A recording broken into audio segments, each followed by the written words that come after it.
What is going on, everybody? We're here and we are live. A little bit late, not at all gay, but we are here. As our man Brock, as soon as we start the stream, our man Brock says, you know what? Let's turn this chat green over here right now. Brock with 20 gifted memberships with a possum. Is that a possum running from fire or is he farting flame?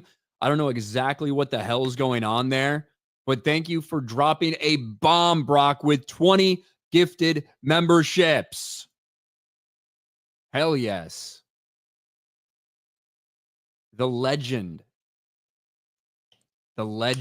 Brock. Let's say hi to the people in the chat. I see Chris Grogu is here. CJ was here before the stream. United Spacers Alliance, who sometimes hops onto these. I think he might be a little busy today, but shout out to him as always. Trevor Rich, Alex A, the lovely Sherry is in the chat. Raptors 50. We got people rolling in. Jonathan Gould, Blue Eye Scorpio. I asked Ryan if I could join. He blocked me on Twitter. Not true, Blue Eyed Scorpio. You never said shit, and I haven't blocked you. I wouldn't give you the satisfaction. I wouldn't give you the satisfaction of blocking you, even if that's what you wanted me to do. But no, that didn't happen. Guys, it is that time. It is that time of the month again. We do this once a month. It basically is like a period. It's like a menstrual cycle, except probably a lot more enjoyable. I wouldn't know. I've never had to go through one. Maybe women are just fucking bit. Maybe they're just lying about the entire thing. Maybe it feels perfectly fine. They just use it as an excuse to be grumpy for a week. I don't know. Women, gotta watch them. Can't necessarily trust them all. But we are here because you guys hear a lot from me. I'm on way too many streams, probably. I do a couple streams of my own every week. I'm on Geeks and Gamers daily about 4 times a week. I'm on Friday Night Tights, Sports Wars. You guys hear a lot from me. Sometimes we like to give you an opportunity to hear from other people. So if you're a top tier channel member over on the main channel, Ryan Kinel RK Outpost, if you're Raging Ryan level 3 member, if you're a top tier Patreon supporter, a master over on Patreon, or give essentially the equivalent over on Locals, you can once a month hop on here with me. And that's what we've got. And we've only got a couple people so far. Sometimes people roll in as we get going because honestly, it's hard to keep track of. We try to do it on the last Sunday of every single month. We are joined by a few people. Mr. J. Howdy. Howdy.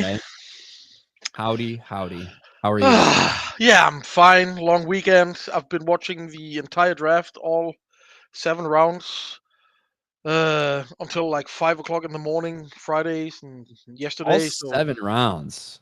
Yeah, there was another stream yesterday that went on for like, I don't know, 8 hours or 10 hours.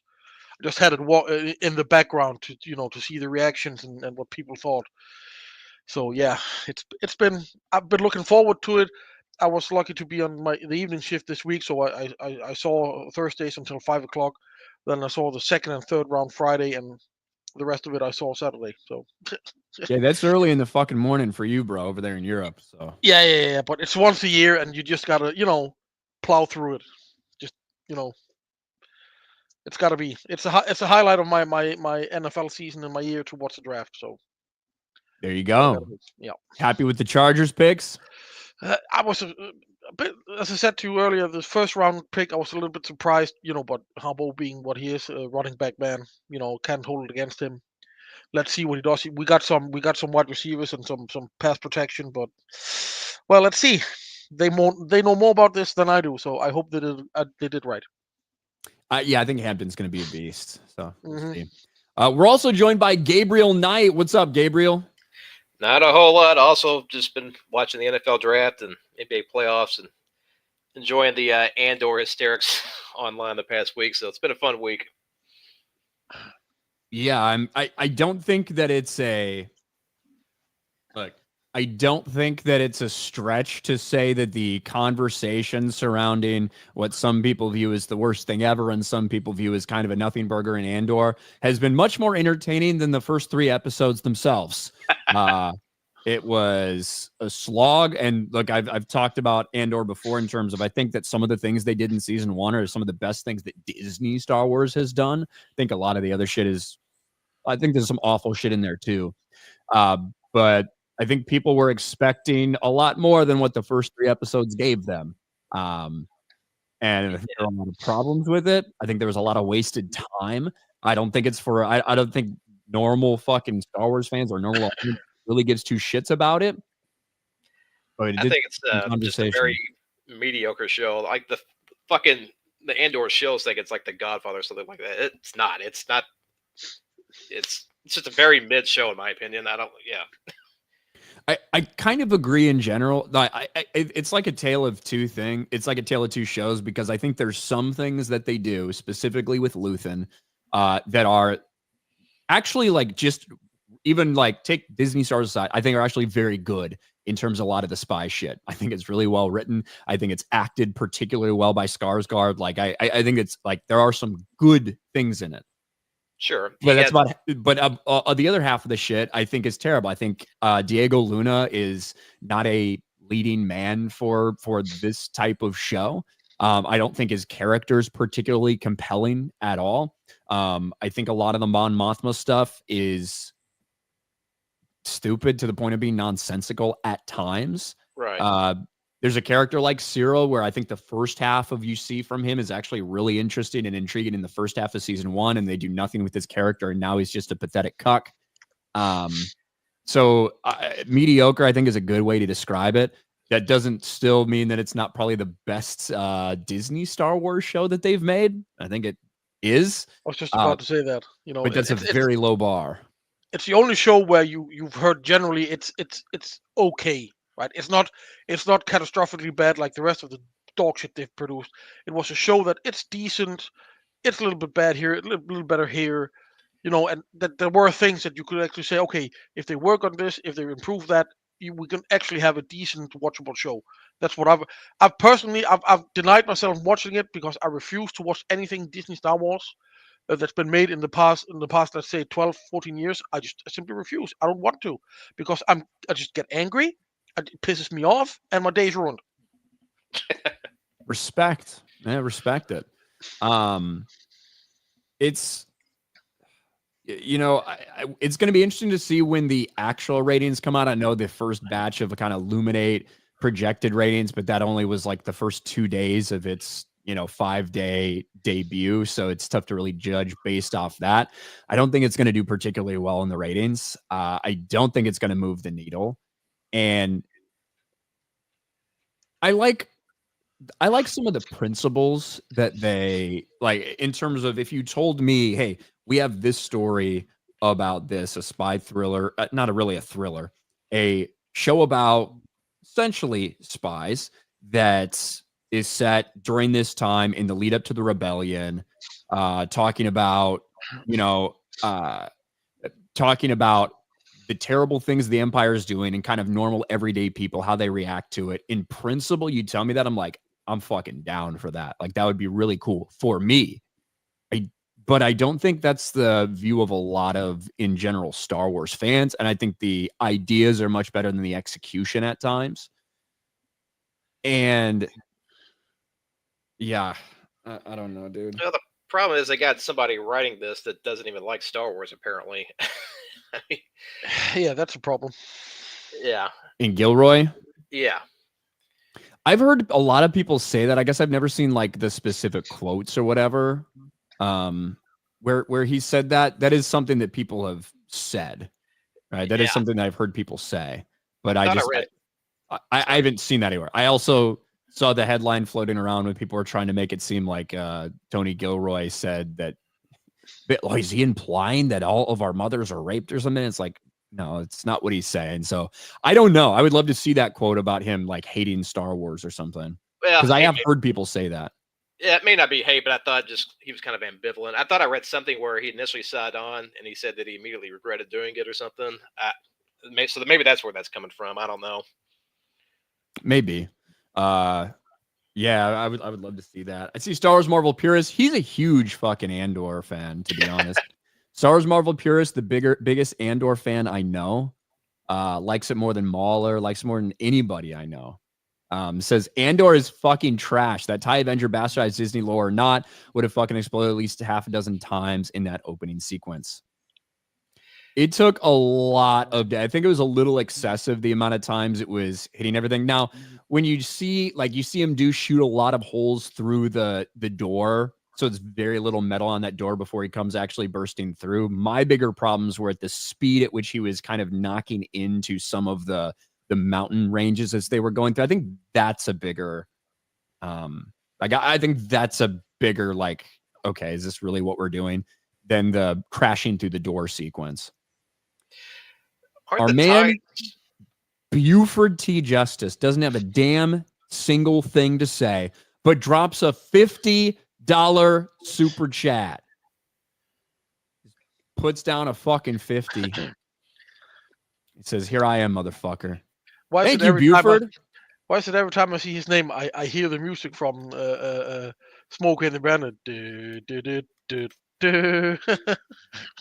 Buford T. Justice. Thank you, Buford. Shout out. Jim Watari becomes a channel member. Thank you, Jim. Albert, not a retro for 2. Ryan, why do you care? Look, I mean, I care. Look, I care because it's Star Wars, right? And even though Disney's taken it over and all these other things, I still really care a lot about Star Wars. And I wish, even with the fucking them ripping my heart out and stomping it on the ground and all these things when they decanonized the Star Wars expanded universe and did their own thing, I still would have loved to walk into Force Awakens and have it blow me away and love the sequel trilogy and love everything, even with them not going the route that I and so many other people were hoping and expected they would take. I would love it if I had fucking loved all this Star Wars content. That'd be much better for me than not liking it and hating a lot of it. The thing is, we want people to have the same experience with the new generation that we have had first time we went into the movie theater, or watched the original 3 movies on TV for the first time. That emotion, that experience is what we love this so much that we want this experience to be passed on to the next ones. But we are seeing that the shows or the movies do not have that effect that the original, especially the first 3 had, but also for many people, including you, Ryan, what the prequels did for some people, right?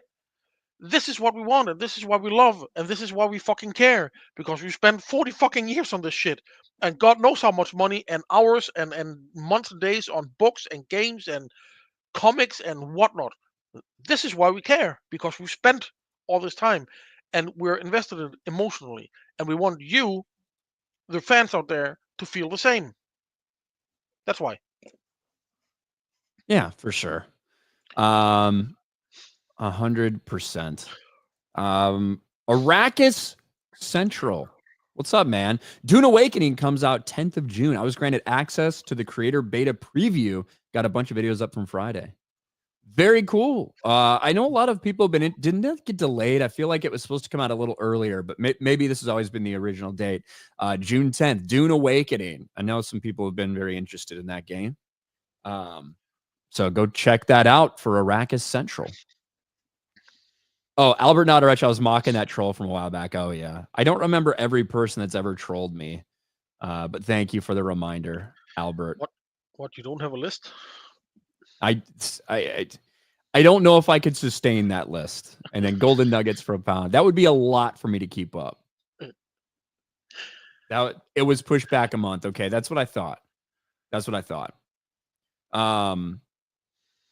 All right. Where was I? But the one thing that is here are some of my major problems with the first handful of episodes. I think that once again, I think the first season was very slow, but it did feel like it was building towards something overall. I think there are parts of this that seem incredibly slow as well, to the point where there's just so much shit that you didn't need an entire episode of the rebels acting like retards that are fucking stranded there with Andor on Yavin, Yavin 4, I should say. I get what you're trying to tell me. I understand the principle of what you're trying to tell me about in the early days of this thing and all these different groups you're working with and how chaotic it can be and how it can fall apart. I get what you're trying to tell me. I didn't need an entire fucking episode of it. It was a massive time waster. I thought that I thought it was a big waste. The entire Mon Mothma wedding sequence with Luthen being there and all this stuff. I don't think we needed to spend as much time there as we did for the very little payoff that we got was essentially her friend, needed to get killed. I have a major problem with the modern day on the nose Trump illegal migrant undocumented worker thing. I thought that was ridiculous. Could easily just been where, checking for, we're just checking people's IDs for potential rebel activity, right? It doesn't need to be this fucking undocumented worker bullshit that so clearly we understand who that shot is at. Yeah, if you don't like that, if you do not like that, stay away from Devil May Cry. Stay far away. Just go the opposite way, Ryan, because that's gonna piss you off. Like really piss you off. Some of the things that I really did like and I thought were like fairly well done in season 1, we didn't get as much of it in the first 3 episodes, at least so far as season 2, especially the ISB stuff. I thought the ISB stuff in the first season of Andor, that a lot of it was pretty well done. And I thought it was intriguing, the political motivations behind some of these people, combined with how the Empire is compiling this intelligence and trying to lay traps and trying to stomp down on any potential resistance. We got one scene of, Krennic talking about what they were going to do with the Gorman, but then Dedra gets it gets turned into some stupid, dumb sitcom with Cyril that I hated. Bringing in the mom, all that shit. Didn't need it.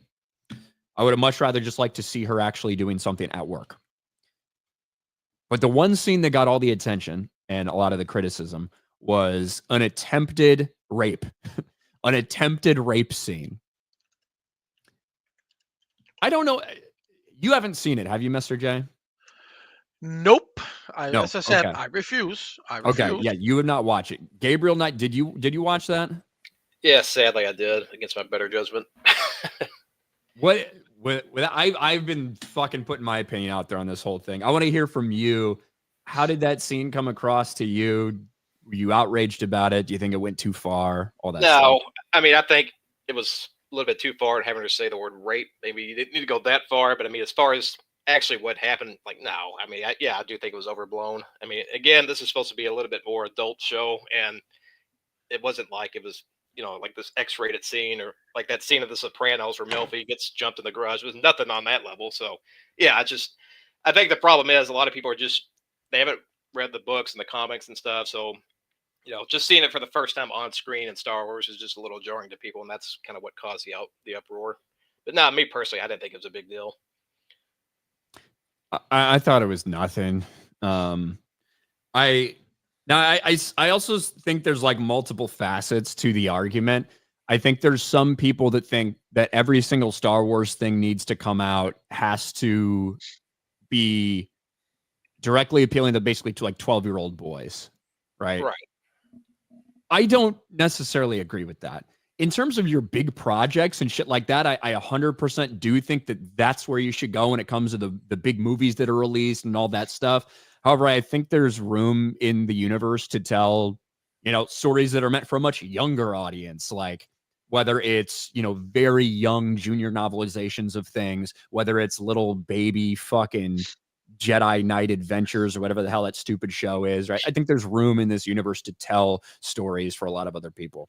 I also think there's ones that you can tell for a slightly more mature audience. I'm not saying X-rated or fucking like I'm not saying people need to have their fucking tits out and full sex scenes and shit like that.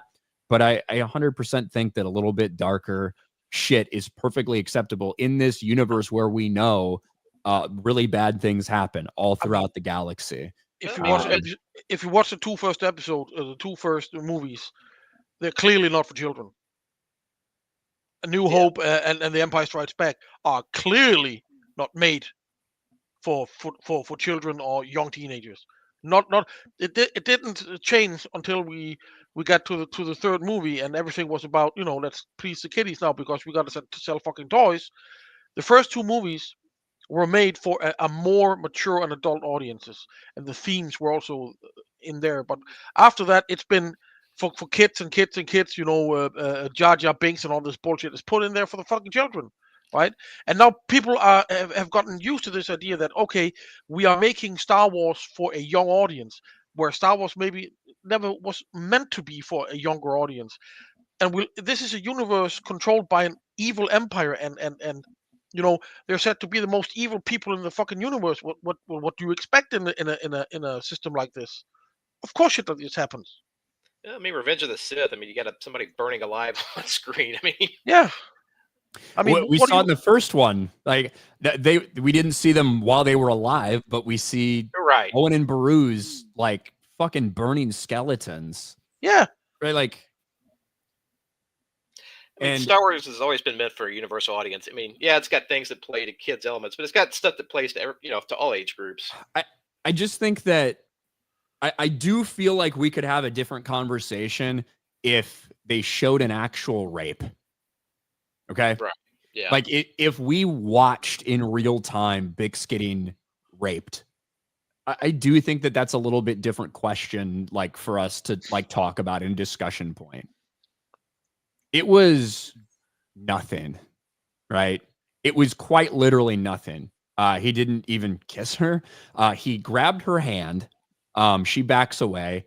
He goes up against the wall while she's standing against the wall. She hits him. A fight scene ensues in which everyone is like fully clothed. It's whatever. The point that I did think it was fucking cringe and out of place for her to say, they tried to rape me. I thought that was cringe. I will say this. I think that they wanted to make sure that people didn't misinterpret the scene, because I'm going to be real. There's some people that watch this show and talk about this show that I hear talking about this show, and they miss, in my opinion, what are such obvious things that maybe they do need to be explicit with some of the things they're putting in there, because there's some people in the audience that can't even understand what is being implicitly put in front of them. But I still think it was you didn't need it. You didn't need her to say, he tried to rape me. We just watched it, right? We just watched it play out. So that to me is like the only like real criticism I have of the scene. It itself being in this universe, it's nothing to me. But I know there's a lot of people that are very passionate about it and don't believe that something like that belongs in Star Wars. Myself and Star Wars Theory had a conversation about that on my live stream the other day. There's a video here you guys can check out, fully unedited, just up there, like 36 minutes of us talking back and forth. But there's a lot of people who don't think it belongs in Star Wars in any way, shape, or form. Yeah, I don't have a problem with it. I gotta say, I disagree with Theory on the Vader would not tolerate that type of thing. I don't think Vader cares. Vader killed children. He don't give a shit. Right. Yeah. I think that. I think that if Vader thought that some superior officer raping women or something like that was interfering with their mission or with their efficiency or something like that, I think that's when he would be upset. Yeah. I mean, Vader's about power and getting stuff done at the end of the day. I mean, he's not somebody that has some sort of moral compass like, oh, that's too far. Nope. Yeah, I don't particularly think that. I don't think he'd be looking at it from the, oh my God, violence towards women is unacceptable type of way. Yeah, the same guy who tortured Leia, by the way.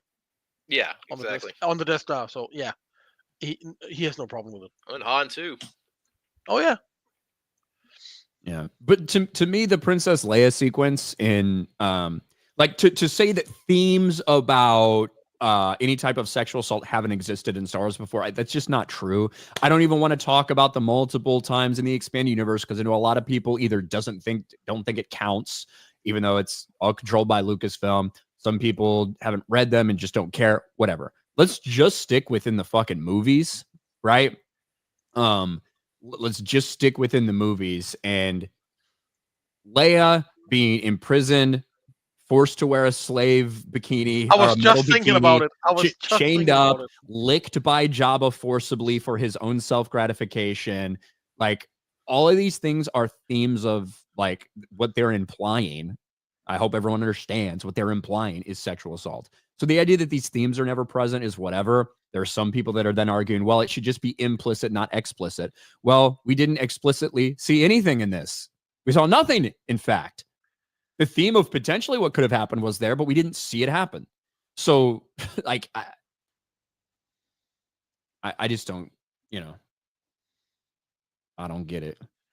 And ironically, I believe in the junior novelization of Return of the Jedi, the reason that Leia changes in that bikini is because Jabba wanted her to wear that because he didn't like when he licked her that he could taste like her sandy clothes.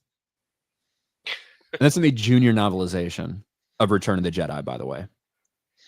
It's 80s, different time. What a Different decade. time. What a decade. Different time. But yeah, I mean, this is a galaxy where we talk about slavery, where we talk about genocide, we talk about we see limbs cut off, we see heads cut off, we see bodies burning, we see people burning. There's a lot of kids who watch Revenge of the Sith and fucking like cry because they're scared. Right? Yeah. Just the reality. I don't know. This is rated TV 14. I don't think there's anything that's not okay for that. Certainly generate a lot of buzz and a lot of conversation, though. That's undeniable. For sure. The biggest thing, I don't hate the show. The show's just kind of whatever. It's the fucking fans that get on my nerves. If you say one cross thing about this show, they fucking flip out like you've just insulted their religion or something. There are some people that are hardcore fucking Andor fans. Some hardcore Andor fans. And like I said, I think that there is more. It is the most competent Star Wars show. I think it's the most competent Star Wars production that Disney has done. I still think there's a lot of bad things in it. I think there's some things that are done, even some lines that are delivered and some themes that are presented extremely well when it comes to Luthen specifically. But I think there's other stuff that is fucking stupid and retarded. Well, for every, I think it's a big mixed bag. For every like Luthen monologue you get fucking stupid shit like people playing paper, rock, scissors to be the leader, or fucking that douchebag eating fucking Captain Crunch with his mom. Like this shit is not like as smart as they're trying to make it out to be. It's fucking just, it's so uneven. Like it's just a mediocre show. For every good thing you get something that's just fucking idiotic. But there is another Star Wars show out there, or not Star Wars show. There's another Star Wars project out there that had a pretty good weekend. And that is Star Wars Revenge of the Sith. Star Wars Revenge of the Sith 20th anniversary, released in theaters. And you just say it's doing pretty well. When you look at this, $25.2 million in its 20th anniversary re-release. That does put Revenge of the Sith over $400 million at the domestic box office in its lifetime. And it probably, when this little run is done between the international and domestic, it's probably going to reach over 900 million with the re-release factored in. But there are a fuck ton of people that wanted to go see Revenge of the Sith in theaters, some of them for the first time, some of them as a reminder. And look, I know there's a lot of people out there that, look, this money is going straight into Disney's pocket. Why would you do this? Don't do this. And I'm not going to tell anybody how you should or should not spend your money. I watched Revenge of the Sith here because I have the Blu-ray, and I loved watching Revenge of the Sith. Again, I watch it every couple months. But at the same time, I know there's a lot of people out there who have kids or want to experience for the first time it being in theaters. I ain't going to get all over them necessarily, but I think it's a huge indicator about the demand for this again. That is a massive number for Revenge of the Sith, much maligned by some people upon its release. But here we are 20 years later, and on a re-release in less than 3,000 theaters, and it, pulls in more than, some new releases. And maybe somebody at Disney sees these numbers and maybe they're thinking, maybe this is the direction we should try and go. I mean, the numbers don't lie. Maybe, I don't know, especially if Kathleen is gone in about, I don't know, 10 years. Maybe they'll change course. Maybe this will tell them, okay, money is to be made on Star Wars if we actually make Star Wars. Yeah, definitely shows that the fans know there's a difference between Lucas Star Wars and Disney Star Wars. I mean, there is still an interest in the franchise to some degree. 100%. I think the Phantom Menace re-release was, let me think. I wonder what that did. I did have a tweet pulled up about the 3D global release implications of this. Not the 3D, the one that they did like a year or two ago for the 25th anniversary, right? Gotcha. Yeah, I don't remember. The 3D did pretty well. I think that 3D release is what got it over $1 billion, wasn't it? Yeah, I think so. Because it didn't make $1 billion when it initially came out. It wasn't until that re-release that it actually got it over $1 billion. But I don't fucking care. I'll still count it. Yeah. Especially on arguing with fucking Gary about it. Shoot, back in '99, I don't think anything made $1 billion. I don't even think. Well, maybe Titanic, but that was about it. So in the 90s, 3 movies that were released in the 90s made $1 billion. Titanic, Jurassic Park, and Phantom Menace. Yeah, okay. Here we go. Let's see. This is the number I had here. Star Wars Episode 3, Revenge of the Sith, had its 20th anniversary. 51st film in history, across 400 mark in the U.S.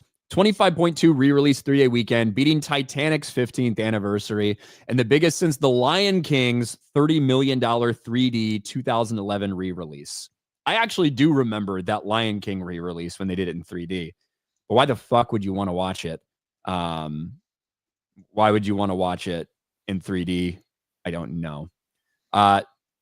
Star Wars' second biggest re-release of all time, beating Return of the Jedi's 16.2 special edition and Empire Strikes Back 21.9 special edition, only below A New Hope's 35.9 special.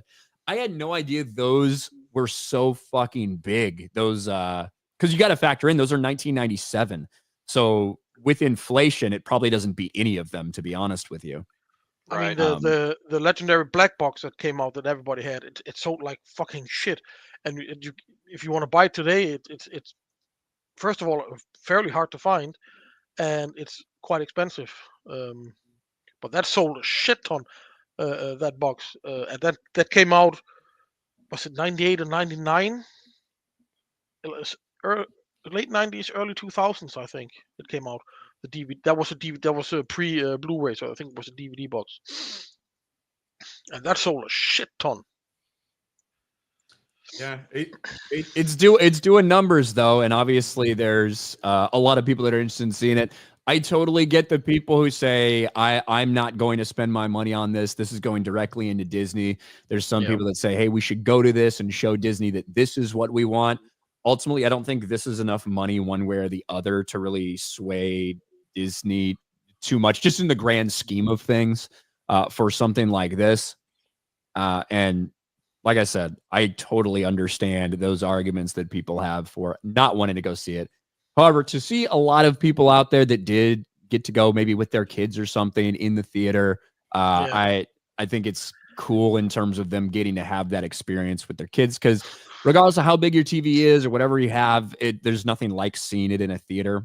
So I ain't going to get too upset about people that decided to do it. I think what's more interesting to talk about is the interest that was in this movie in general, a movie that was maligned by a lot of people when it came out, despite its success at the box office. And now here we are 20 years later for the re-release, and it's getting a pretty small window of re-release, and it's doing pretty phenomenal, even at a fairly crowded box office weekend.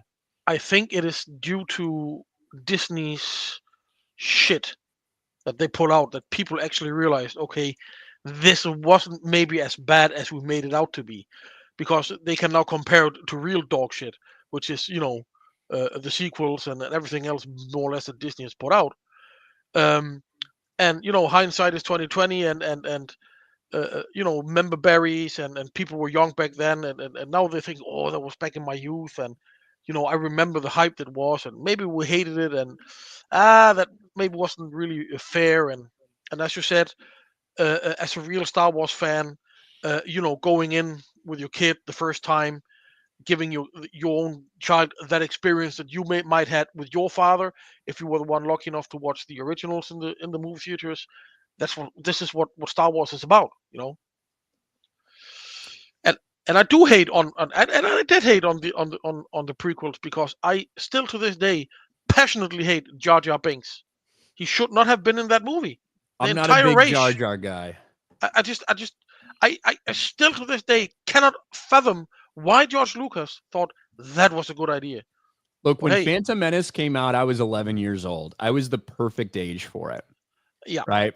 I was the perfect age for that when that first came out. I love Phantom Menace. I remember the lead up and the hype for it. All the Pepsi cans that had all the different characters on them that I collected, that I like had sitting up on my headboard in my room, Mountain Dew, like whatever, all this stuff. it was everywhere. It was everywhere. It was You everywhere. You couldn't open a magazine. You couldn't turn on the TV or fucking radio. It was everywhere. People had been waiting for this for so long. I don't think in my lifetime there has ever been a movie more hyped than a Phantom Menace. I cannot think in my lifetime. Maybe the original ones, but I was not very old. I don't think the release, it's so tough for me to understand what the anticipation for like Empire Strikes Back would have been. But yeah, we do have someone else here. Sarah Tano is here. What's up, Sarah? How are you doing? I just got out of the theaters from seeing Revenge of the Sith. Oh, well, there you go. Nice. Yeah. You have a good time? Yeah, no, it was amazing. It was amazing. It was so good. I felt like I was 16 again. Was your theater packed? No. No? No, not packed at all. Very few people in there. But, it was still really, really good. We all clapped at the end. I just got out. Yeah. We all clapped at the end. No. There was no like reactions or anything. Like when I saw it, when I like originally, like there was all these reactions to everything. Like during like Obi-Wan versus Anakin, and the beginning scene at with the battle over Coruscant. There was none of that, but it was still really good. Sorry, I still think that one of the coolest moments I've ever had in a theater was beginning of Revenge of the Sith, when you see Obi-Wan and Anakin's fighters kind of slowly going there and making their way, and then they do the dive over and it opens up to the Battle of Coruscant and you see everything going on. That was one of the most mind-blowing moments I've ever had in a theater. No, I agree with that too. And that like Revenge of the Sith. I'm sorry, I'm in my car right now. Revenge of the Sith is one of my favorite movies. It's my favorite Star Wars film. So yeah, that part was my favorite part, because it's also like one continuous sequence too, which I also really liked. So yeah, well, like I said, it's doing big numbers at the theater. I know there's arguments out there from people. Some say, it's directly going to Disney, and I totally understand that. I have Revenge of the Sith, the Blu-ray. That's what I watched this week. I never tell anybody how they should or shouldn't spend their money. There's a lot of people who are going back and either reliving a fantastic experience they have, or giving it to their kids for the first time, or some people who never had an opportunity, period, to see it in theaters, that I think are going out there right now. So yeah, for me, I wanted to relive it. There you go. Well, I hope you got what you wanted out of it. So that's pretty cool. I did. But anyway, I know this was very short-lived. I miss you guys, but I've had a really, really, really tough couple of months. But I do have to go. I have to drive. But have a great rest of the stream, and I'll hopefully come back another time. All right. Thank you very much, Sarah. Drive safe. Yeah, Yes, drive thank you. safe. Yeah. Right. Yes. Bye. Don't drive and stream. That's a bad idea. So Yeah, No. Ryan. All right. That's a bad idea. there we go. I didn't know we were talking about Revenge of the Sith, and she hopped right in, so I didn't even know she was going to see it. So that's pretty cool. Yeah. But all right, where are we? Mikey for 2. Red Letter Media must be fuming over this. They are not big prequel fans, that's for sure. Neither is Mr. J, apparently. It's not that I dislike them. I just You just didn't dislike like Jar Jar? the entire concept on Jar Jar Binks and that stupid battle on that stupid plane in a universe where they have Star Destroyers that can blow up entire fucking planets. Why? I don't know. It is kind of funny to We're go. Braveheart in space or whatever. Just stupid. Sorry, it's just. I love Jar Jar. First of all, I loved Jar Jar when I was a kid. I don't specifically hate him that much now, to be honest. I do. I really don't. Because, and again, I was 20 years when it came out, so maybe that's why. There's But he there's probably like a few too many gags with him, like in general, maybe. I think you could say that, but his existence and his presence, it never really. he was made for the kiddie audience. That's Yeah. what they would. If he's there for, he sells toys. I don't know how many people are. I don't know how many toys Jar Jar Binks sold, but I do think he provides a little bit of like levity to the whole thing for when people are watching, you know? Yeah. I kind of think what Lucas was going for, because I was just about to say it's kind of funny when you watch the tonal shift between Phantom Menace and then you go into Revenge of the Sith where kids are being murdered. I think, I mean, you could disagree with it, but I think what Lucas was going for is each movie kind of reflects Anakin's age. You know, he's 9 years old in that movie, so it's more kid friendly. Then you get the middle chapter in episode 2, and it's kind of a teen angsty type thing, and then you get the Dark One in part 3. Yeah. 100%. Yeah. So, I mean, I think it was on purpose. I do think he maybe went a little overboard with some of the kiddie stuff in episode 1, but I think it's important. Like, to me, I think it's important to see Anakin as a young, pure, like, innocent boy. You know what I mean?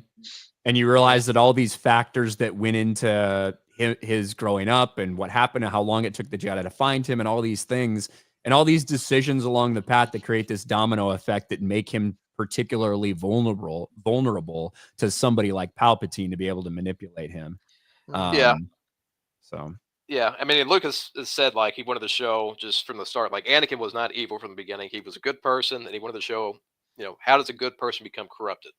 So yeah, I mean, again, I think that's why he started out with him being 9 years old. I mean, nobody's born evil. Right. Is anyone born evil? I don't think so. Everybody's innocent, Yep.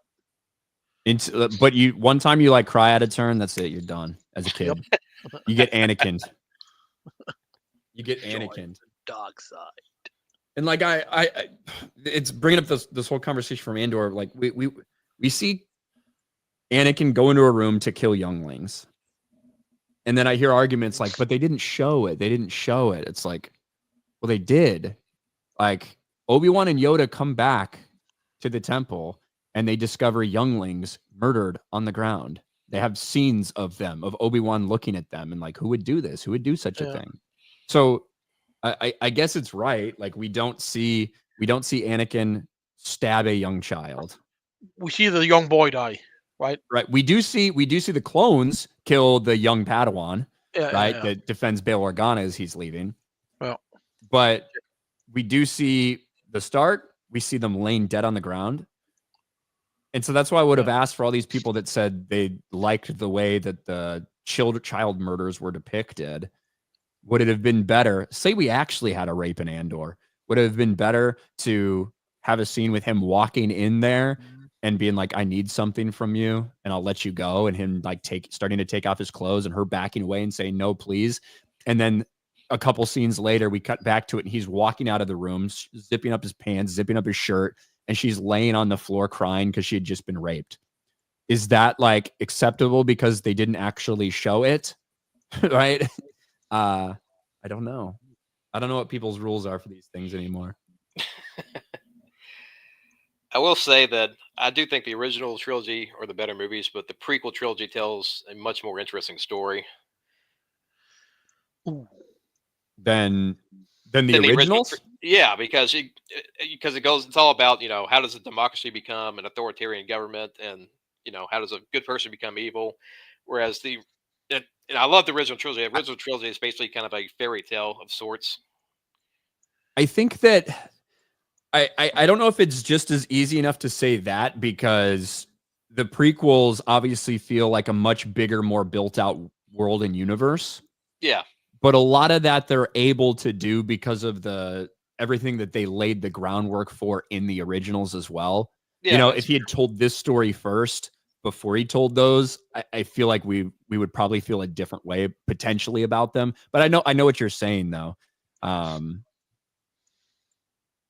It is it does feel like a more built out universe 100%. Some of Yeah, that's because of definitely. the themes you're dealing with and the lack of technology for the first ones. I mean, they were limited.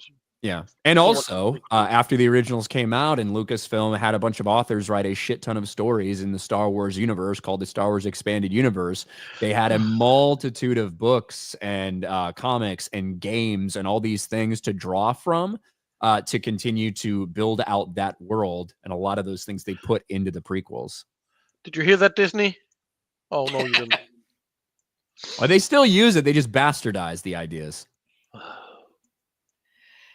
I just got done reading Last Command, and I feel like they kind of ripped off some stuff from that book. The beginning of the end of Force Awakens, where they're blowing up the Starkiller base, felt like that was totally lifted from Last Command, when they're blowing up the cloning facility. I don't know. Maybe that was just me, but I felt like it was just a complete ripoff. I guess I didn't even think about it, but placing the bombs or whatever to Yeah, exactly. And the way it's described, it's kind of this big chasm where they're on these catwalks and the cloning cylinders are around them. Like it, yeah, it's just like when I was reading, it's just like this feels exactly like Force Awakens.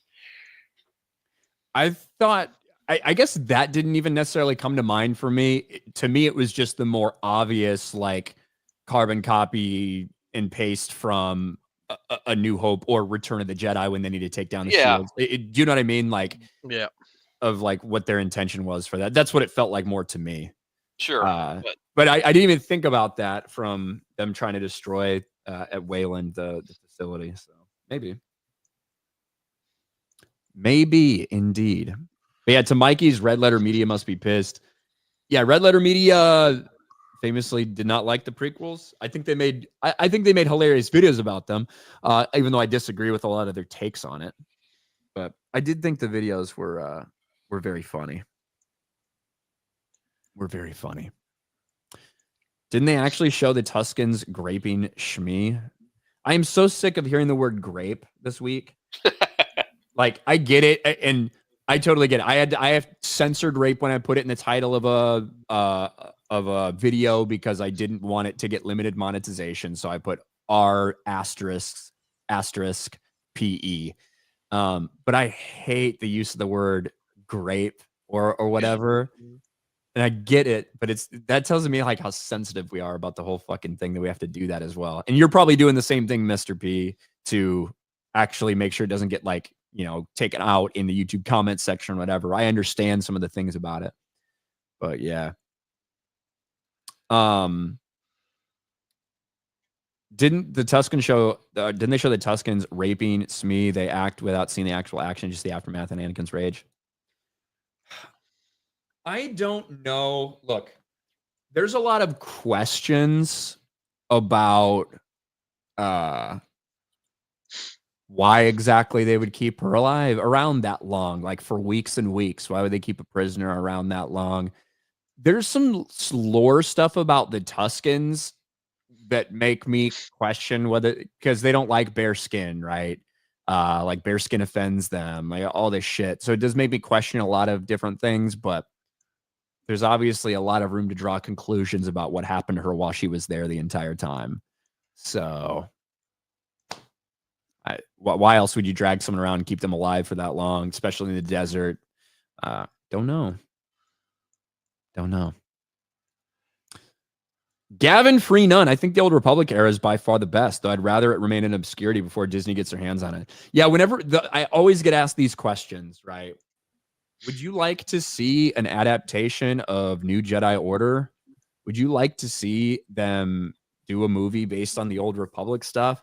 And I'm Not like, from Disney. No. I'm like, yeah, in Yeah. principle, of course, I would fucking love that. In reality, I don't want anybody that works there touching any of that shit. Right? I don't want them bastardized or touching any of that shit. Who's the actor that voices what's his face? Oh, I just draw blanks now. From What game? no, not a game, a movie. Darth Maul. Sam And- Witwer? Yeah, let him. Okay, listen. He's like a nerd's nerd. Okay, so I'm so tired of hearing that because Sam Witwer had a couple like nice things to say about Star Wars that means he should run the fucking company or I'm something. not saying he should run the company, but You might not be saying that, but there are a lot of people are. Where it's like, yes, I guess could we get any worse? I suppose not. But at the same time, like I feel like I know a decent amount of Star Wars. People might not agree with my opinions all the time. I would have no idea how to fucking run a company like that. Now, if you want to talk about kind of a creative consultant, if you want to talk about somebody who has an ear in the story room, okay, I think those things are perfectly fine. But like these ideas that this voice actor who corrected Dave Filoni on something one time and is a big fan. And by the way, everything he's in is just more fucking bastardization of bullshit when it comes to his character. Like, I just don't get those. If you had a choice, if you could put down a team of, let's say, 5 people, a showrunner and some writers, who would you pick? Somebody who's actually, in the they are alive today and they're young enough to do this for the next 5-10 years. For me, the people that I think should be part of the fucking story group are the people who are writing these stories for the Star Wars expanded universe when all of this happened, right? I think you put a lot of those authors in the room together in the same way that they were when they created and crafted some of these stories in the EU. Those are the guys that I think, like when you go back and look now, obviously Aaron Alston no longer with us anymore. So something like that wouldn't really work. But when you look at the Troy Dennings of the world, Michael Stackpoles of the world, you put those guys who have been in this universe and crafted great things in this universe like that for forever. Those are part of your creative team that you're assembling. And who would you put in as a showrunner? Who would you have giving creative control to create this with all these writers? I'd have to think about the showrunner for a second, but in terms of like a question that I've got so often is who would you have run Lucasfilm? Ironically enough, even though he finished a movie that I think was god awful, I don't think in terms of just like for that thing, what a lot of people don't understand about like Kathleen Kennedy's job is that it's like producer heavy shit in terms of hiring people to do things and running a studio. Yeah. There's not a ton of people with like that type of experience. I don't think that Ron Howard would be a terrible selection for that. Ron Howard stepped in to try to finish Solo. I think the movie sucked in general. His response to that was, look, we tried to make something great for the fans. We understand not everybody felt that way, but hopefully you guys will like this. Which is better than any response we've had from anyone who's made anything Star Wars before. Yeah. That's somebody who has a lot of experience. But I'm thinking more specific. Knows a lot of people. I think he would be a great choice to be Lucasfilm president. But I'm not thinking about president. I'm thinking about the one who has direct creative control. The president of Lucasfilm doesn't do micromanagement of the storyline or whatever in these shows, I think. Right. So who is the guy you will put directly in charge of creating a new TV show? You would have to tell me what it is, right? Because if we're doing something like... let's say if we're doing a TV show about the Old Republic. Here's the thing. Let's put this to you. If you're doing a show kind of in the grimy underworld about somebody that is, maybe like a fucking somebody who sees themselves as a little bit of a hero in a dark world or something like that, and you're doing underworld stuff in Coruscant, who I might hire for that? Yeah. I'd go and get the guy who fucking show ran Daredevil for Netflix. right? I'd have people that have experience in the themes that have done great shit before come in there, as long as they care about Star Wars. Now, if he doesn't care about Star Wars, then we don't need him there. We need to have somebody who at least cares about it in some form or fashion. But off the top of my head, just who my fucking perfect thing would be, I don't know if I have the answer for you off the top of my head. They were doing an Old Republic show. Drew Karpyshyn would have to be the guy running that, because didn't he? There you go. Yeah. Now, in terms of showrunner, I don't know, but he has to be involved, right? The guy who created so much of that stuff surrounding it, who wrote so many of these things, 100% agree with that. He wrote the books, and didn't he also, like, I think he did the writing for the game too, the Old Republic game. Pretty sure. Was he with BioWare when they did that? They may have taken, I don't know if he was specifically there at the time, but potentially. Obviously, Chris Avellone was involved with some stuff as well when it comes to KOTOR.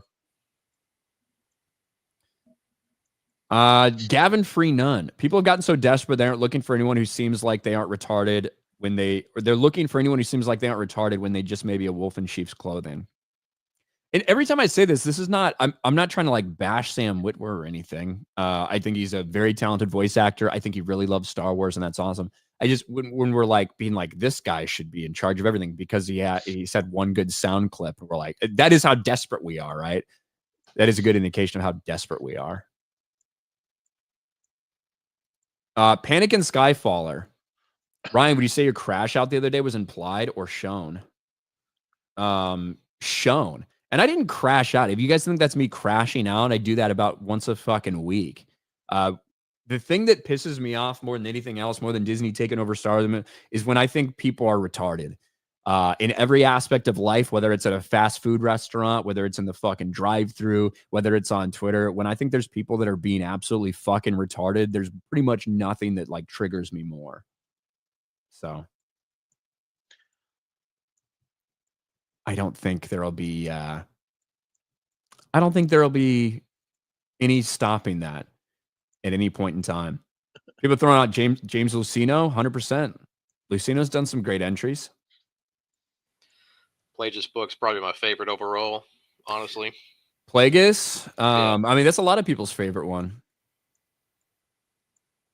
That's a lot of people's favorite book. I don't think that book is for everyone. I think that some people might find it a little bit boring. But I think if you really care about like nitty gritty stuff and a slow burn story, it to me, it's one of the best things they've ever put out there because it binds so many things together, especially if you're a prequel fan. Yeah, I just, from a lore standpoint, I think it's the most, as far as expanding on lore. I like the lore heavy books, and I think that's why I like the Plagueis book the best overall so far. Yeah. The Tragedy of Darth Plagueis the Wise. Ryan, would you bang a hot retarded woman, says Sundowners. Who's to say I haven't before? Who's to say I haven't before? Ryan was in the Navy. Yes, he will. There you go. That's another way to look at it. Also, there was a couple other things that happened this week. One Pedro Pascal, very out and out about trans rights matter and the trans movement, and like all this other bullshit. Went after J.K. Rowling publicly. Did you guys see that? Yes. Yeah. And I just laughed, and I'm just thinking, who the hell does he think he is? I mean, come on, Pedro. Yeah, Pedro Pascal. Look, Pedro Pascal, he probably does feel pretty high and mighty because this motherfucker gets cast in everything. So maybe the ego that he has on him is almost like understandable at this point because he probably feels untouchable because he's like, I'm a Marvel hero. I'm in the next Star Wars movie. I'm in this highly rated fucking show on HBO until I got my brains bashed in, like all of this stuff. But yeah, he publicly went after J.K. Rowling after J.K. Rowling celebrated a victory in the UK courts, essentially saying that biology is real, that men are men and women are women. And that came as a shock for the human race that, men are men and women are women, Whew. Well, look, for Pedro Pascal, who has a brother who is desperately trying to be a sister, it probably does hit home a little bit personal for him. But he went on and essentially advocated and agreed with and supported the idea of boycotting the Harry Potter series, which happens to be on HBO and Warner Brothers, which is the same fucking network and the same studio that he currently has a show airing with, which is kind of wild to me. Well, But people tolerate that shit because he has the right, quote unquote, political opinion. I mean, don't get me wrong. Pedro Pascal is a great actor. His role in Narcos, fucking brilliant, right? But he's a prick. He's become a real prick. I think he's a good actor. I don't know if I'd say he's great. I've really liked him in a couple things. Narcos is one of those things. I think he does a fantastic job as Oberyn in Game of Thrones. I think that's one of the most Oberyn in Game of Thrones is probably one of the best characters we see, just in terms of he wasn't around for very long, but pretty much every one of his scenes was meaningful and had purpose. And he obviously had a finality to him because of what happens. And, you know, pretty consistent with the books in general. I thought he gave a great performance as Oberyn Martell. And there's other things that I see him in and I just don't give two fucks about, or I think he gave a bad performance in. So I don't think he's a bad actor. I think he's good. But fuck, he gets cast in a lot of high profile shit lately. Yeah, unfortunately. But again, you know, he doesn't need to call for boycotts of the show, because if they don't in the end change the actor who plays Snape, that show is dead. It is. Even those of us, especially people like you, Ryan, who you are hardcore Harry Potter fan. It's not even a joke, right? Yeah. Even you, if you didn't have the job that you have now as a YouTuber, you would even boycott it. So somebody who loves the show so much, and I do believe, after I've seen the kickback on social media, and it's really bad at some places, how much people actually hate the choice of this actor. And I'm not saying this actor is not a good actor. You know, he's probably a fine and decent guy. Nothing about that. But we all know why he was hired, right? And that is why people say, "Fuck this shit. You promised us, you know, we would respect the source material. You gave us your word. And what is this shit? The first thing you do is doing this shit. And if you don't change it, I think this show is it's DOA. It's over before it starts." I think that even with the horrific casting, all the backlash, I think when it premieres, it's going to be fucking massive. I think when it premieres, it's going to be absolutely massive. And I think we're not necessarily going to see, that's not to say that there won't be some people that won't tune in because of it. There will be some people that don't tune in because of it. I still think it'll be massive when it first comes out. And I think as we go along, you're going to see the ramifications of them doing this all the more. And as it starts to get more important to what's happening, and you start to see the way they're portraying him a little bit differently than what people were expecting, I think that's when you're going to see a pretty rough fall off for it. But I do think initially when it comes out, it's still going to be big. We still don't have the cat. Maybe fucking Harry will be black too. We don't know. I was just going to ask that. Do you think they're going to do any other, I guess, unorthodox castings with the characters? Or I would be somewhat surprised if Hermione's not black at this point. I'm still waiting for the gay character or the trans character. It's going to happen. It'll be Ron.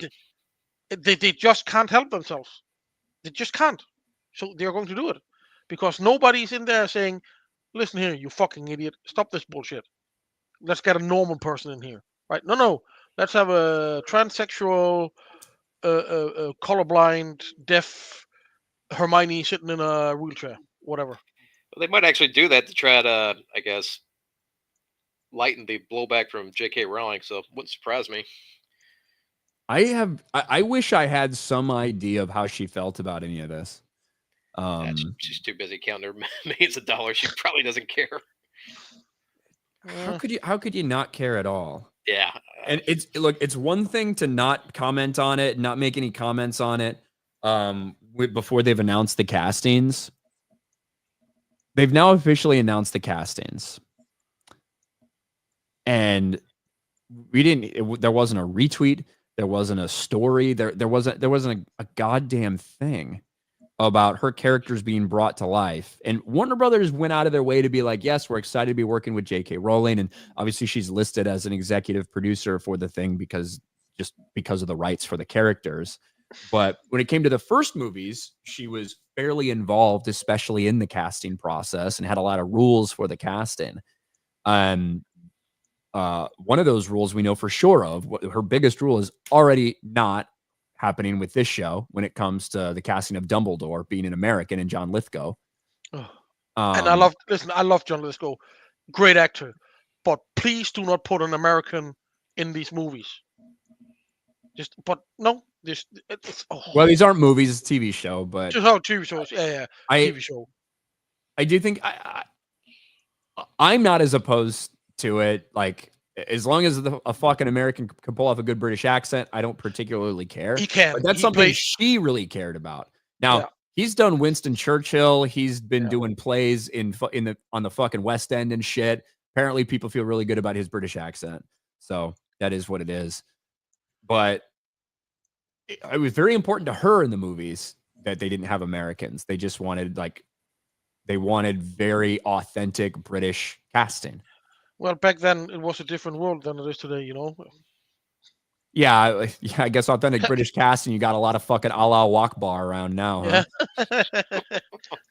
There's not enough white people left in the UK to cast for the Harry Potter series. That's why Snape had to be. That's the thing about Snape. I guarantee you, there's probably about 1 million fucking ugly ass, greasy haired, bad teeth having motherfuckers that would like fit Snape that are just standing around the UK on the corner somewhere. Seen a lot of ugly British people. There's got to be some out there that look better than fucking Papa Sidu. So exactly how does the rights work? I guess so. Warner Brothers has the film rights, but I mean, as far as J.K. Rowling's extent of her creative control, is that just on the books and that's it? Or I mean, how much input does she have on these shows? I wish we knew. And like when it was announced, it felt like they were very much, open about, hey, we're working with J.K. Rowling. We're excited that we're going to be able to do this, blah, blah, blah. However, all J.K. Rowling posts about is fucking trans people. All she posts about is chicks with dicks. And so that's what leads me to wonder. We have a couple people that I've spoken with that have said she's not really involved and she's not really a big fan of what they're doing.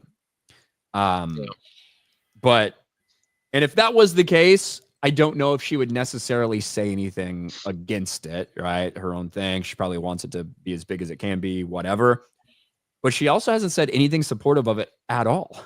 So she said nothing, which is like such a mystery to me. After you've announced these characters that you have created, that you have loved, that everyone else has loved, they announced who's playing these characters, and we haven't heard a fucking word from her. I mean, she might be contractual limited, that she can't speak out or, whatever. Yeah. I mean, look, we saw George R.R. Martin speak out a couple times against stuff and immediately take it down. So maybe there is something contractual in there. Whether it's just whether it is contractual in there that there's nothing, you can't say anything bad that could, do something negative to the show, or just out of her own self-interest. Like, I'm not going to say something bad about a show because I don't want it to potentially get more negative attention and do worse. I want it to do as well as it can. I don't fucking know. It is a mystery to me, however. I'm sure there's a non-disparagement clause, but you could still say something positive, which, like you said, she's not. I mean, her silence speaks louder than 1,000 words. Right, exactly. That's kind of what my gut tells me. And look, I know that for the play of the cursed child, J.K. Rowling, after they cast a black woman, J.K. Rowling's like, Black Hermione's okay with me. Kind of gave it her thumbs up. Not necessarily saying she wasn't saying that she was black in the books, saying she's okay with a black woman playing her on the stage play.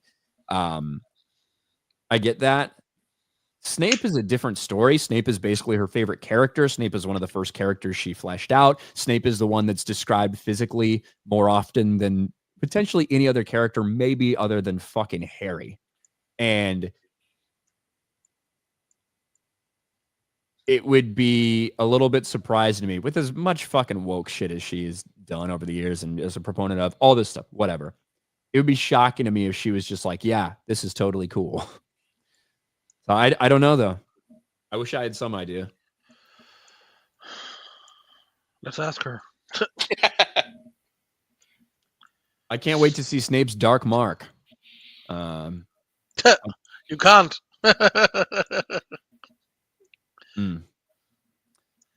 All right. Where the fuck are we here? SWA. I wish Knights of the Old Republic 3 had happened instead of Star Wars Old Republic. On Andor right now playing KOTOR 2. The rape scene in Andor was whatever. I'll probably read the NJO books in 5 years. Still need to catch up. Pedro Ricards. I mean, there's a lot of kind of required reading before you get to NJO, and then NJO is a lot of reading in and of itself. So good luck on that. To me, I really liked Star Wars The Old Republic, and I get why people would have rather just had KOTOR 3. I view the Jedi Knight story as effectively Knights of the Old Republic 3. And then the nice thing is you get 7 other storylines in there. I enjoyed Star Wars Old Republic. I still play to this day. Yeah, it's been a while since I played. I'm probably still spending fucking $30 a month on it or whatever the fuck it is. But I have not played in a while. I'm playing it right now. Getting ready to start the Imperial Agent character. Have you ever done through that before? No, everybody says it's fucking awesome, so I was like, well, I got to try it. The Imperial Agent, and that's what I mean. Like, I think that you can do these different types of stories within the Star Wars universe, and it can be done really fucking well. At the Imperial Agent storyline, I think is the best storyline from Star Wars: The Old Republic. Yeah, so that's what everybody says. So I was like, all right, I got to see it for myself. Yeah, 100%. 100%. Ryan, I'm surprised no one on Twitter has said something like, "Oh, so the rape scene wasn't graphic enough for your liking, huh?" Like, there are some people who have like said some of that shit, or there are some really dumb people, and I've seen a couple in chat here that are like, if you're defending this, it must be because you're into it, or like whatever. It's like, oh, is me being okay with Anakin killing younglings? And by being okay, it's like, I'm okay with that sequence being in the movie. Does that mean I want, like, I'm really into children being murdered? If you like the Death Star blowing up Alderaan, or if you're okay with that in the storyline, does that mean that you really want to blow up a planet? Of course not. And that's what I mean by the amount of mental retardation and triggering that's happened and pearl clutching that's happened all over this sequence. Because there genuinely are people who are saying that. There's the other side. You have half of people being like, then you got the sexual assault survivors that are out there. And some of them are like, as a survivor of sexual assault, I appreciated this being depicted in this because I think it's something important that we should see. You have other half of them saying, I went through sexual assault and I never want to see anything like this because it brings up all these bad shit. And it's like, well, fuck, man. If that's the case, like, no more war movies. Yeah, there's a lot of people that have PTSD from being at war. Does that mean we should have no more war movies? There's people that have PTSD from being in bad car accidents. Does that mean we shouldn't show, I don't know, a speeder crash or a car accident in any movies because there's some people out there that might feel triggered by? What are we doing? Like, I just feel like everyone's being really soft about this entire thing. The only people who were ever allowed to be triggered by a movie were the World War I veterans that went to watch Nothing New from the Western Front for the first time back in the 70s. They had to leave the movie theater because it was so realistic, and they just went out and hurled. That's okay. I think Saving Private Ryan had some stories like that as well from World War II veterans. Yeah. But it's still a masterpiece. There's nobody today said that's going around saying, "Oh, Saving Private Ryan should never have been made." It's a masterpiece. It's a cinema masterpiece. It's probably the best war movie ever made. Yeah, that opening in the Normandy beach, man, that's fucking intense. Even today, it's just like, it's a hard watch. It is, but it is. They are making it because it is the reality of life. Sure. Right? They don't make Schindler's List because they think it's funny to make this movie. They make the movie because people need to know. right? Yeah, exactly. And so like, and the question is, like, does rape need to be in Star Wars? It's like, of course not. Murder doesn't need to be in Star Wars. Genocide doesn't need to be in Star Wars. Slavery doesn't need to be in Star Wars. In a movie or in a show that is rated TV 14, that is specifically designed, and sometimes they are okay with this, sometimes they're not very good with this, but the purpose for it is to show you the brutal nature of the Empire and how it affects people on a personal level, and how it then leads some of those people to fight back against it and start a revolution, right? That is like the purpose of what we're seeing with this show. That's what its intended purpose is. Whether they achieve that or not, that's up to the individual viewer. Some people think it's the most amazing thing they've seen. Some people think it's total dog shit. Does this scene make sense in context? I think it 100% makes sense to be in there. And it's displayed as a despicable act, like it absolutely is. But I don't think it warrants a huge controversy. Yeah, that's kind of where I am. Well, that's the modern audiences for you.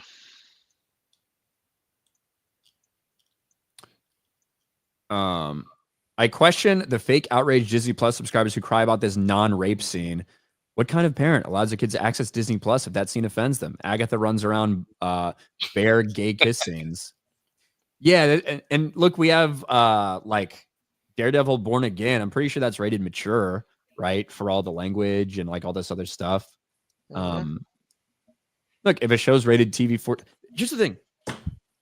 I brought this up. Law and Order Special Victims Unit has been on the air for like 25 fucking years.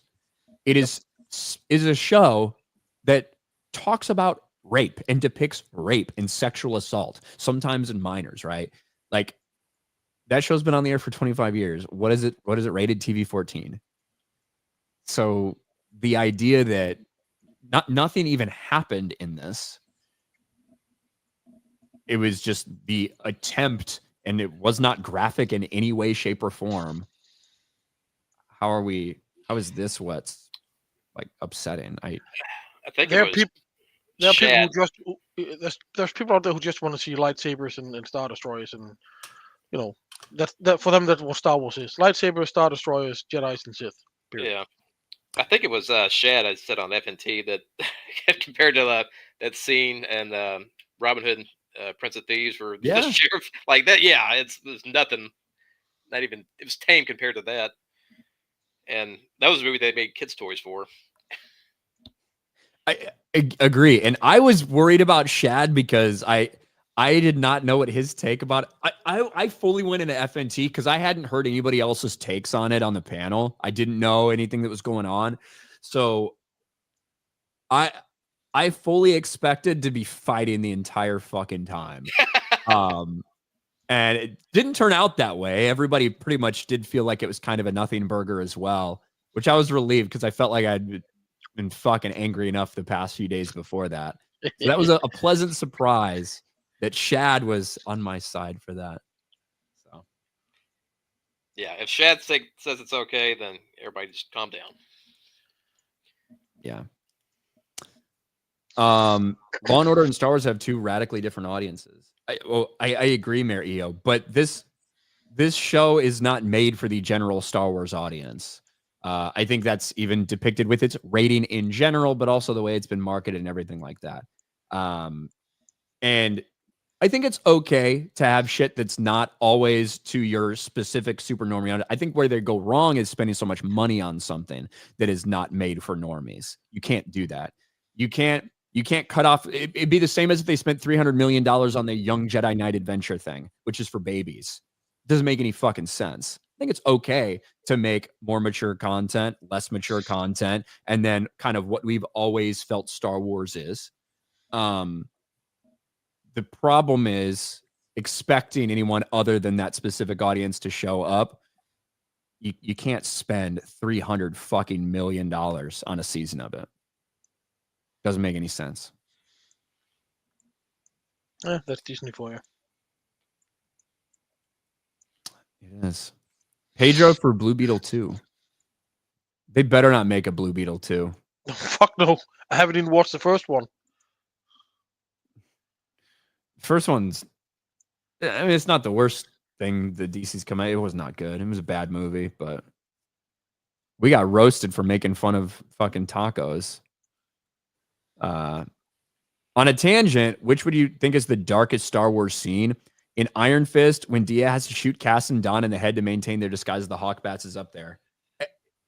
Exactly. Like, that is hardcore shit, right?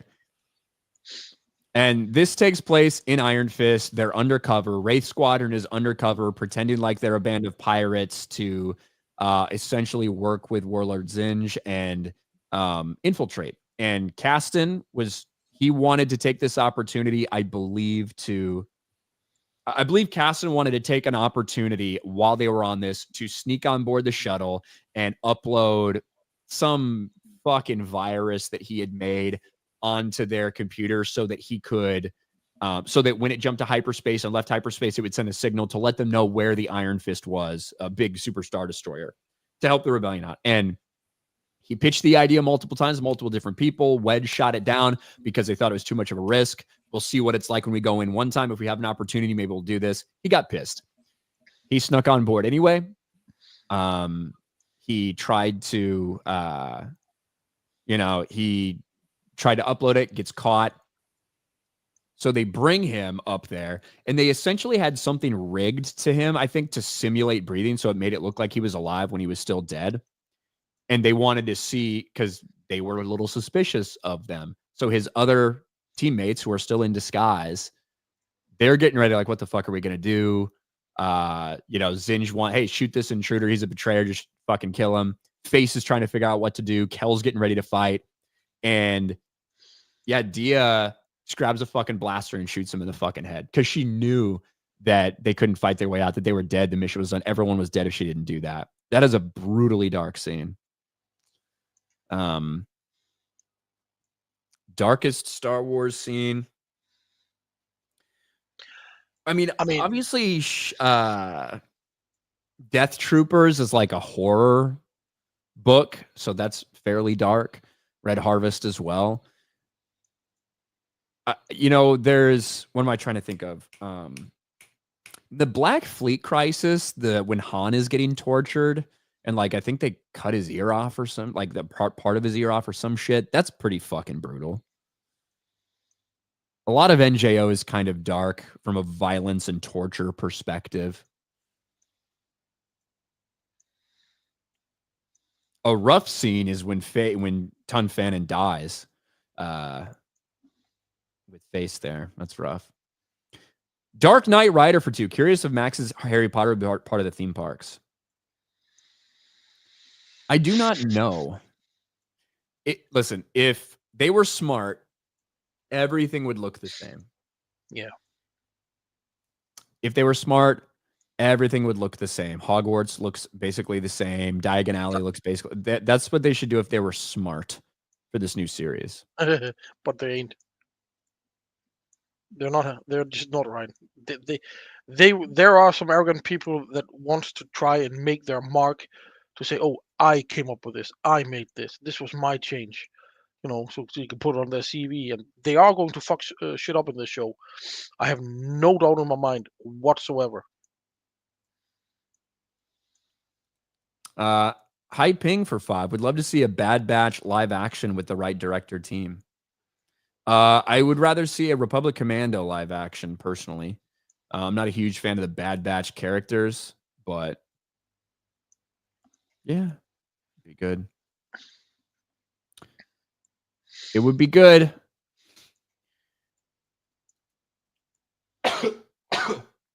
Yeah, there's like a fucking orgies sequence. Like, it's not like an orgy scene or whatever, but it's implied that kind of that's what's going on. When it's during the Darkness trilogy, the Killiks are like insects in a hive mind, and the more you spend time with them, the more you kind of are kind of in tune with their fucking hive mind. So a lot of these young Jedi Knights went there and started eating like them and sleeping like them and fucking like them and shit. It's pretty wild. I'm not a huge fan of the Killik trilogy, to be honest. to be perfectly honest. But we're coming up on an hour and a half. I'm shocked more people didn't join us this week, but sometimes it's just us, you know? That's how it works. So I appreciate you guys coming up. Yeah, thanks for having us on. Of course. I had my dinner earlier this time, so I was ready. What time is it for you? Like 9, 10? It's not 9:30, so I'm going to bed in a couple of minutes. Have to get up at 5 in the morning. Ouch. There you It's the go. middle of the day. It's the middle of the day. The middle of the day. Well, you got anything you want to plug? Nope. No. Well, thanks for coming, Master J. Go Chargers. Go Chargers. That should be your Arnold profile picture. Go Chargers. Gabriel Knight. Got anything going on, man? Not much. Like I said, just been kind of following the NFL draft and NBA playoffs. But yeah, we'll see what happens with this next batch of Andor episodes. I'm not invested in it. I'm just more watching out of curiosity. But like I said, it's more fun watching the dialogue around the show than the actual show itself. So we'll see. I don't know if we're gonna see the same level next week. Who fucking knows? Right. Just for the love of God, no more Mon Mothma Ray scenes. That was so fucking awful. It just like so many things with this, it's like it's just stretched out for too long. Exactly. I would whittle that down to 1.5 episodes and gotten the same story across. I would be perfectly fine with her coming to the realization that her friend has to die and her daughter's being married off in this fucking pretty disgusting transaction that she made via her friend who's now going to die with this person that she doesn't want to get linked to, and like all this stuff. Like there's a lot going on. There's a lot of like subtext surrounding that. And now her friend's going to die because of her, because she's the one that got him involved in this. Yeah.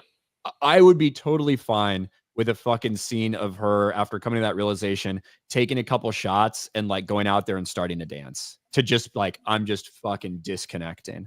Mm-hmm. But then we got like fucking 5 minutes of it. It was just, and that's it's for the women, Ryan. It's for the women. And that's the thing. Star Wars needs to be less male. I'm perfectly fine with them showing Andor, getting on this planet and these rebels who are all fucked up and there's a lot of fucking problems between them and there's chaos because their leader's gone, and you showing that the rebellion at this point in time is chaotic and they're working with a bunch of different people, some who are self-serving, some who are former criminals, some who don't give a shit about anyone but themselves. Like, I'm totally fine with that. It doesn't need to be a fucking 50-minute episode where this is all we see until the rock, paper, scissors. Like, fuck.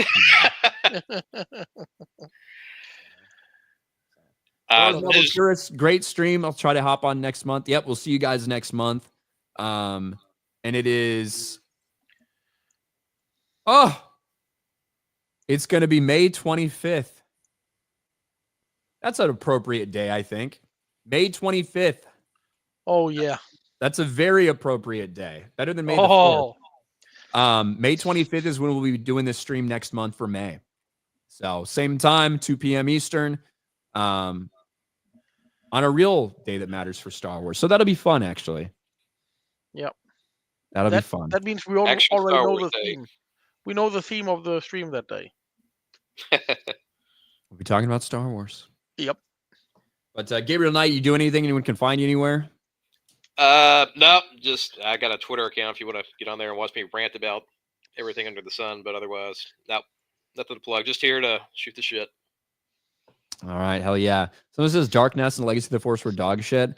Look, I didn't like Darkness. Legacy of the Force is fucking top notch. It's one of the best stories we've seen in the Star Wars expanded universe, period. So I won't take that slander, Solar Dragon. Legacy of the Force is badass and awesome. But that's going to be it. I will be live maybe in about 2.5 hours, something like that, over on my main channel for the normal Sunday stream. So I'm sure I'll see a bunch of you guys there. Thank you guys for the support and the super chats and the likes and the shares. And for these guys for continuing to support me. And we will be back next week or next month. Bye, everybody. Later.